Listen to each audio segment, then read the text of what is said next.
लखनऊ की food list में अगर बिरयानी के बाद ऑन टॉप कोई चीज़ आती है तो वो है लखनऊ के मशहूर कुलचे नहारी। अस्सलाम वालेकुम एवरीवन। तो आज मैं वही कुलचे नहारी बनाना बताऊंगी आपको, दो तरह से कुलचे बताऊंगी, तो इसलिए वीडियो को एंड तक देखिएगा ज़रूर। अगर आप लखनऊ गए हैं तो आपने लाजिम ट्राई किए होंगे कुलचे नहारी, और अगर नहीं गए हैं तो प्लीज़ इसको बना के ज़रूर ट्राई करें, आई इंसिस्ट, क्योंकि इसका टेस्ट इतना अच्छा होता है that you will fall in love with it. तो मैं बना रही हूँ लैम्ब फीट यानी बकरी के पाए की निहारी। मैंने 2 फीट लिए हैं, ये वेट में ½ kg था। ठीक है, मिडिल ईस्ट में एक बहुत अच्छी बात ये भी होती है कि आपको बहुत ही क्लीन लैम्ब फीट मिल जाता है। और अब हम इस लैम्ब फीट को डाल देंगे प्रेशर कुकर में और 3 कप पानी डाल देंगे, और साथ हम डाल देंगे हरी इलायची 2, 5 से 6 लौंग डाल देंगे, 2 बादियान के फूल डाल देंगे, 2 तेज़पात डाल देंगे, और 2 इंच की दालचीनी की लकड़ी डाल देंगे, और 2 चम्मच डाल देंगे हम नमक। बस इतना कुछ डालने के बाद हम सॉल्ट ऐड करेंगे और इसको प्रेशर कुकिंग पे छोड़ देंगे, और लो फ्लेम पे कम से कम 20 to 25 मिनट्स। हाई फ्लेम पे 1 विसल के लिए छोड़िएगा, फिर लो फ्लेम पे छोड़ दीजिएगा। देखिए 25 मिनट्स के बाद ये गल जाता है, पर अगर नहीं गला है तो हम इसको फर्दर कुकिंग के लिए रखेंगे। कई बार क्या होता है कि पाए बच जाते हैं, तो मैं आपको नेक्स्ट वीडियो में बताऊंगी बचे हुए पाए का क्या यूज़ करना है। ठीक है, अब आते हैं अपने मसाला बनाने के लिए नहारी का। उसके लिए मैंने 4 टेबलस्पून लिया है ऑयल, और उसमें 2 टेबलस्पून डाला है जिंजर गार्लिक पेस्ट। एक मीडियम साइज़ की प्याज थी जिसको मैंने तल के रखा हुआ था, उसको भी मैंने इसमें ऐड कर दिया है। और अब हम डालेंगे इसमें 1 चम्मच हल्दी का पाउडर, 1 चम्मच डालूंगी मैं धनिए का पाउडर, और 1 चम्मच डालूंगी लाल मिर्च का पाउडर। नमक हमने ऑलरेडी उसमें डाला हुआ है पाए में, तो इसलिए अब अगर नमक आप ऐड करिएगा तो दोनों तरफ का बैलेंस करते हुए ऐड करिएगा। अगर आप चाहें तो पाए में इनफ नमक ऐड कर सकते हैं, फिर आपको इसमें ऐड करने की ज़रूरत नहीं है। ठीक है, अब ये मसाले को भूनिए जब तक ऑयल सेपरेट नहीं हो जाता। तो मैं ये बोल रही थी कि नेक्स्ट वीडियो कंटिन्यूड वीडियो होगी, क्योंकि कई बार हमारा जो पाए का सालन होता है वो बच जाता है और सालन इतना यूज़ नहीं होता है, तो मैं उसका यूज़ बताऊंगी आपको नेक्स्ट वीडियो में। फिर 25 मिनट्स के बाद मैंने प्रेशर कुकर खोला और वो जो मसाला भूना था उसको इसमें ऐड कर दिया। अब हम प्रेशर कुकर को फिर से लो फ्लेम पे कुक होने के लिए छोड़ देंगे, ढक के रख देंगे 10 मिनट के लिए धीमी आंच पे, ताकि मसाला और पाए अच्छे से आपस में मिल के कुक हो जाए। अगर आपको लगता है बहुत गाढ़ा हो गया, क्योंकि वो स्टॉक निकल के आता है पाए का, तो इस वजह से गाढ़ा हो जाता है, तो आप पानी ऐड कर दीजिएगा करीब 1 कप। अब मैं आपको बताऊंगी कि इसमें एक नेक्स्ट मसाला जो हम ऐड करेंगे वो कैसे। तो इस मसाले के लिए एक तो ये लज़्ज़त-ए-ताम नाम से एक पैकेट आता है, पेपर का पाउच होता है। आप फर्स्ट चॉइस मेरी ये है कि आप ये यूज़ करें। अगर आपको वो नहीं मिलता है तो ये एक पॉलीथीन में सैशे टाइप का होता है जिस पे लिखा होता है नहारी मसाला। तो सेकंड चॉइस मेरी ये है कि आप ये यूज़ कर सकते हैं। अगर आपको वो भी नहीं मिलता है तो फिर इस तरह के जो पेपर के बॉक्स होते हैं कार्डबोर्ड के, इस पे लिखा होता है नहारी मसाला। आप वो शान का ले लें, नेशनल का ले लें, या फिर जिस भी ब्रांड का आप ले लें, तो वो आप यूज़ कर सकते हैं। पर ये मेरी थर्ड चॉइस है। तो सबसे अच्छा फ्लेवर आएगा वो फर्स्ट वाले से जो मैंने आपको ऑलरेडी बताया हुआ है, मैं वही वाला यूज़ करूँगी। तो उसके लिए मैंने एक बोल में 2 बड़े चम्मच दही लिया है और 1 पैकेट नहारी मसाला डाल दिया है।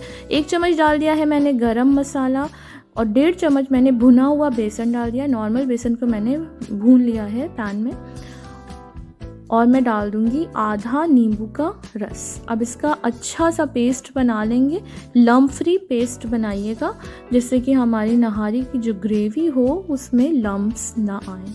अगर आपने मेरे चैनल को सब्सक्राइब नहीं करा है तो I insist, I request, please subscribe करें। आपके एक सब्सक्रिप्शन से मुझे बहुत सारा एनकरेजमेंट मिलेगा, and it won't cost anything but it will give me a lot and lot of encouragement. Thank you so much. ठीक है, तो फिर मैं प्रेशर कुकर को खोलूँगी। अच्छे से सारा मसाला इन्फ्यूज़ हो चुका था। अब ये जो मैंने लास्ट नहारी मसाला बनाया हुआ है इसको मैं ऐड करूँगी। थोड़ा सा पानी ऐड करूँगी, सालन काफ़ी गाढ़ा हो जाता है नहारी का, क्योंकि वो जो स्टॉक निकल के आता है पाए से वो थिक होता चला जाता है। तो फिर मैं इसमें पानी ऐड करूँगी। बस 5 मिनट के लिए लो फ्लेम पे हम इसे कुक होने देंगे। सिर्फ अब हमें मसाले को इसमें अच्छे से पका लेना है बस, और विसल भी नहीं लगाएंगे। अब हम सीटी नहीं लगानी है। फिर कुकर खोलिए और इसमें ऐड कर दीजिए केवड़ा। 4 से 5 बूंदें हम केवड़े की डाल देंगे एसेंस की, और मैंने हरी मिर्च ऊपर से काट के डाल दी है। और फिर जब सर्व करिए तो ऊपर से अदरक भी ज़रूर डालिएगा, उसका भी टेस्ट इसमें बहुत अच्छा आता है।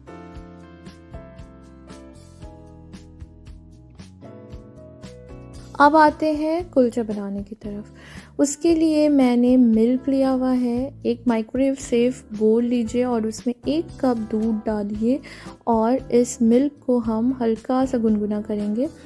साथ में शुगर डाल लीजिए 2 टेबल स्पून। 1 कप मिल्क में 2 बड़े चम्मच शुगर डाल लीजिए और इसको 40 सेकेंड्स 50 सेकेंड्स के लिए माइक्रोवेव करिए। नीम गर्म चाहिए हमें, बहुत ज़्यादा खौलता हुआ दूध नहीं चाहिए।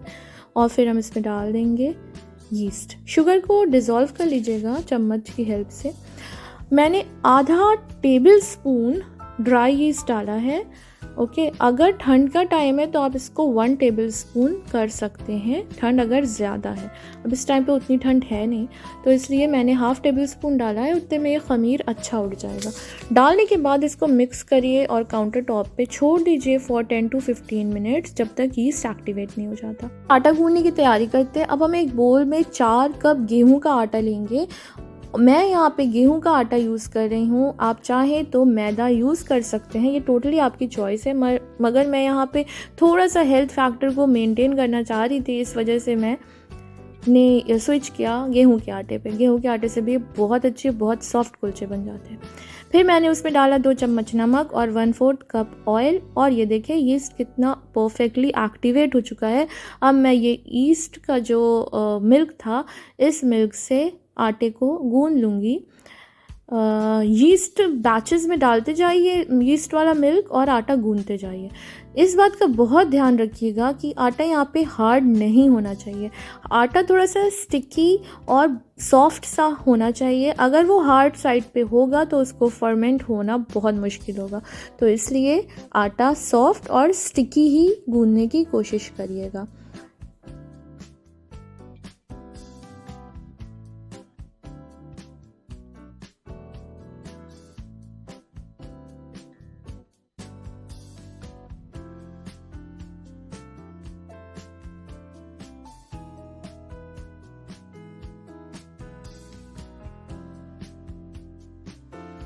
बहुत अच्छी तरीके से गूंद गया है। अब मैं इसमें ऊपर से थोड़ा सा ऑयल स्प्रिंकल करूँगी और इसको कवर कर दूँगी एक क्लिंग रैप से, और छोड़ दूँगी काउंटर टॉप पे फॉर 2 आवर्स।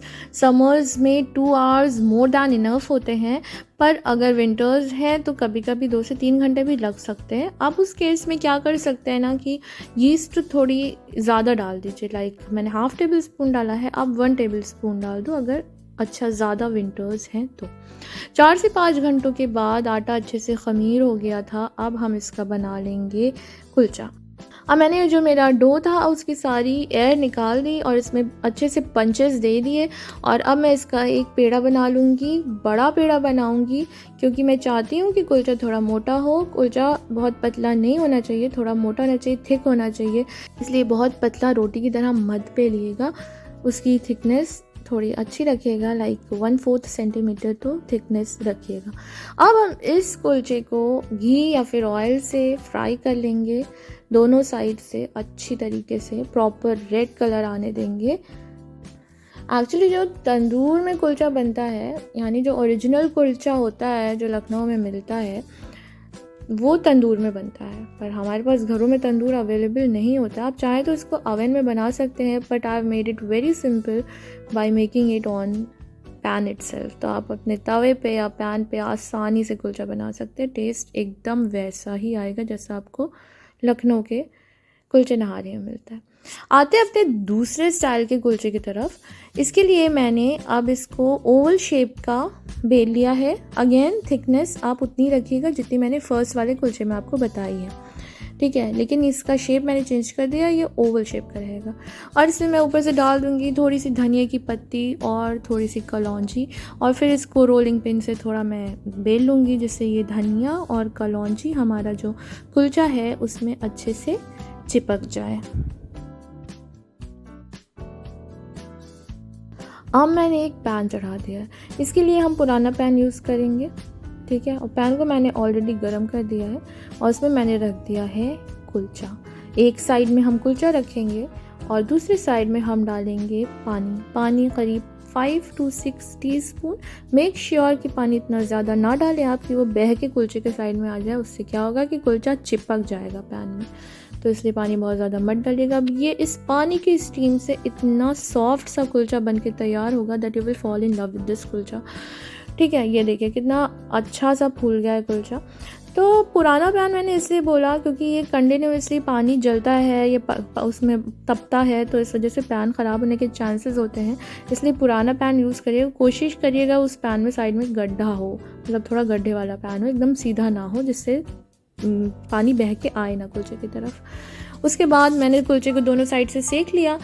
अब आप चाहो तो उस कुलचे को उस टाइम पे उतार लो, सर्व करने के टाइम पे घी लगा के सेक लो, उससे भी बहुत अच्छा टेस्ट आता है। तो ये टोटली ऑप्शनल है, आप चाहें तो ऐसा करें, अदरवाइज़ आप उसे वैसे भी सर्व कर सकते हैं बिना घी लगा के सेके।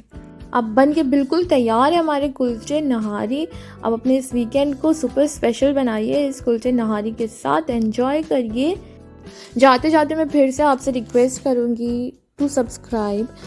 आपका एक सब्सक्रिप्शन मीन्स अ लॉट, बहुत सारा इनकरेजमेंट मिलता है मुझे, तो इस वजह से प्लीज़ सब्सक्राइब करें, बेल आइकन हिट करें, वीडियो लाइक करें। नेक्स्ट वीडियो कंटिन्यूड वीडियो होने वाली है, तो उसे बिल्कुल भी मत करिएगा।